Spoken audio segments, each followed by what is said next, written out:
ये बाहर इतनी भीड़ क्यों है? बाबूजी से मिले आयल बाड़न। चलो।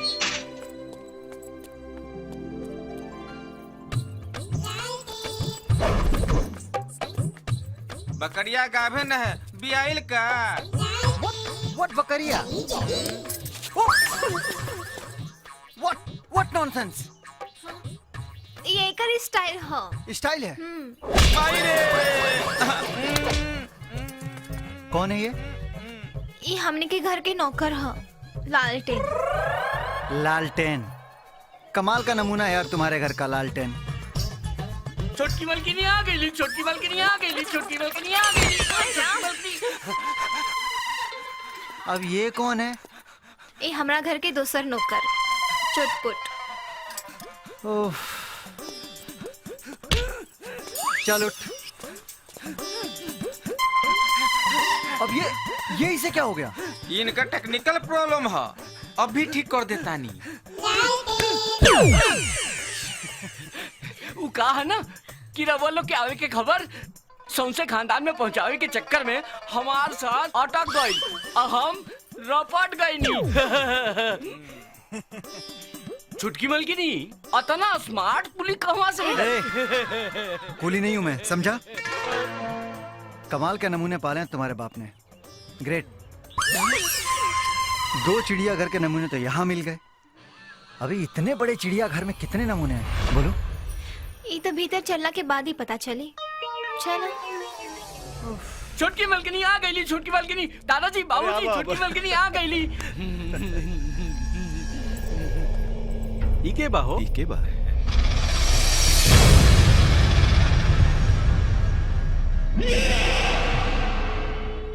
बाय द वे, आप लोगों में से दादाजी कौन है?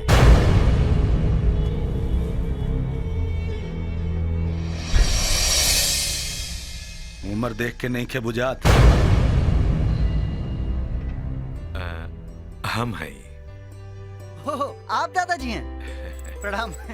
अरे जीते रहा, हो गेल हो गेल। अरे दादाजी के ना पहचानलस त कहा भइल? हम संजना के बाबूजी हैं। अरे तो पहले बताना चाहिए था कि आप फादर हैं। हाँ, दादाजी के साथ साथ मैं आपके भी पैर। ना ना,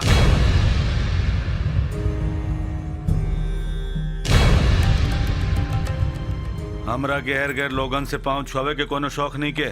सीधे सीधे काम के बात करा। दादाजी, आपने बताया नहीं इनको? दादाजी आप बताओ ना इनको। आपने ही तो मुझे फोन किया था कि बेटा शादी करने वाले हो संजना से, तो उसके पहले घर आ जाओ, घर के लोगों को जान लो, घर के संस्कारों को जान लो, उसके बाद बताना चाहिए था ना इनको। तो हर परिवार कहाँ बा? ये बैग में? नहीं, बैग में कैसे? परिवार मेरा शहर में है। परिवार के आने से पहले मैं खुद चलाया ताकि आपके घर के रीति रिवाज और आपके घर के लोगों से पहचान हो सके मेरी। एकरे के हमार दामाद बनावे खातिर लेके आइल बड़े।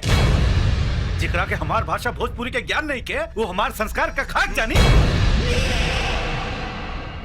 ये मेरा स्टाइल है।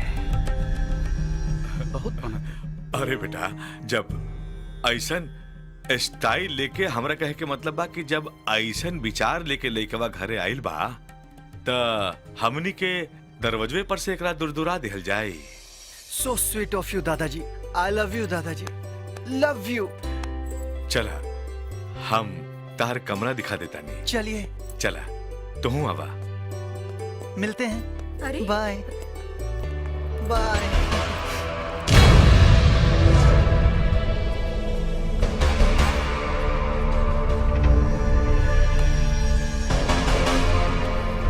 अरे साले साहब, इको 2 दिन में भगावे के पड़ी।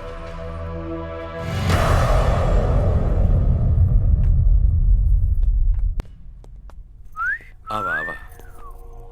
What the hell? ये कहाँ आ गया यार मैं? देखा बेटा, ये बात हर कमरा। दादाजी मैं आपसे कुछ कहना चाहता हूँ। हाँ हाँ, कहा। दरअसल ना तो मैं संजना का बॉयफ्रेंड हूँ और ना ही मैं उससे शादी करना चाहता हूँ। कहा। मैं तो बस यहाँ पे इसका नकली मंगेतर बन करके इसकी हेल्प करने आया हूँ। दरअसल बात ये है कि जिस लड़के के साथ आप लोगों ने इसकी शादी तय की है, ये उससे शादी नहीं करना चाहता और इसी वजह से ये अपनी जान देने गई थी। जान देवे? ई का हल बड़ा। जी हाँ, और संजोग अच्छा था कि मैं वहां पहुंच गया, वरना संजना आपके बीच में नहीं होती। ई तू बहुत बड़ एहसान कैला है बेटा हमरा ऊपर। देखा बेटा, जब संजना पैदा भइल रही एकर माई गुजर गईली। ओकरा बाद से एकर बाप एकरा के अब शगुन माने लागल। ओह दिन से आज तक एकर बाप एकरा के कब्बो बेटी कह के ना पुकारलस। अच्छा बेटा, ठीक बा, हम चल रहल बनी। ओके।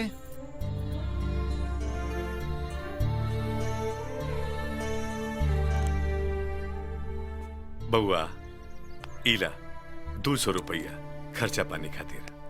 व्हाट? 200 रुपया खर्चा पानी के लिए? खर्चा पानी? राज, थैंक यू। You welcome. 200। ए, उठ। सुना था क्या कहता नी? उठ उठ उठ उठ। हम तो सारा रात सुन चुकल बानी। क्या? टेंशन मत लो, हम बानी ना। अब सेटिंग कर जाओ। सेटिंग? हाँ, कैसी सेटिंग? सब मालूम चल जाई। तू पहले ई बतावा, लड़के ना अपन ठेहुना के एक बित्ता ऊपर जे पहनली सना, ओकरा का कहल जाला? सलवार। सत्यानाश होता है। अरे सलवार ना, बल्कि एक बित्ता के बराबर रुमाल जैसन कपड़ा पहने लन सन नू, आ झुके खातिर ना तैयार होलन सन। आ जेकरा के लड़की पहन के आ जाई, आ लड़का ओकरा के देख लेला, सो झुके खातिर पकड़ा जाले सन। ओ स्कर्ट स्कर्ट। हाँ उहे। आ ओकरा ऊपर के का कहल जाला? ब्रा। पकड़ा गेल बड़ा मर्दे, ऊ ना। ओके ओके ओके, टॉप टॉप टॉप। तो अगर लहरदार टॉप स्कर्ट के कितना दाम हो सकेला? यही कोई 2,500 से 3,000 रुपए। तो ठीक बा, 3,000 रुपया निकाला।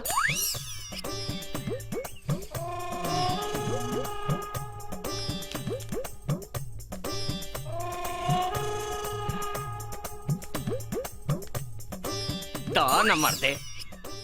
उठा, चलो उठा उठा उठा।